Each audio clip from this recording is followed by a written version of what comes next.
All right, so we had already talked about ethanol, which is present in gasoline, and we had said that that it also is going to be producing CO2. But there is a major difference when we talk about any of these biofuels versus the fossil fuels. And I want to quote, before we get into that, I want to quote from Donella Meadows. And she says that a sustainable society is one far-seeing enough that and flexible enough and wise enough. So a sustainable society is one that is far-seeing, flexible, and wise enough so that it does not undermine its physical or social system of support, and meaning our world.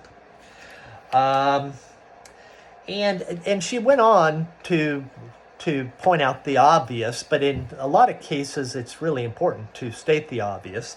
She went on to state that the rapid rate at which we are burning fossil fuels is indeed undermining our physical and social support system. So we'd said, what are we doing? We're global warming. We're introducing more and more carbon into our atmosphere. Now, why did I bring that up now? The reason I brought that up now is we were just talking about ethanol, and then we had this other crazy sounding kind of fuel called biofuel, and it's made from vegetable oil. And I remember when I lived in Tennessee, I had a colleague who had an old Mercedes diesel or whatever, and they converted it to run on biofuel, and they'd go around to the various restaurants and get the old oil from their fryers, and they'd go through a simple chemical reaction in their garage, and they'd make the fuel that they would burn in their car. But occasionally, if you were driving along behind them in the car, it literally smelled kind of like they were burning French fries. It literally, you can smell the oil. So the reason, when I say, I hadn't finished my point, did I?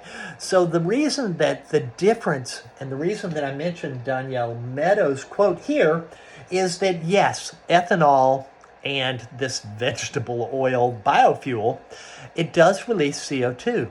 But where the CO2 is from either corn or corn oil, it's part of the cycling CO2. So when you are burning ethanol or you're burning vegetable oil in your car, you are not changing the concentration of CO2 in the atmosphere, because this is CO2 that's already going back and forth into the atmosphere. So there is a very real, sustainable reason why these are very good alternatives. Okay, let's see.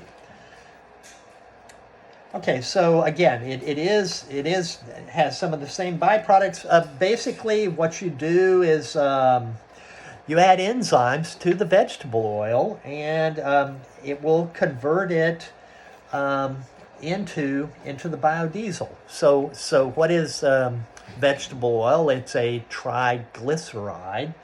And what that is, it's a complex molecule consisting of 3 fatty acid chains,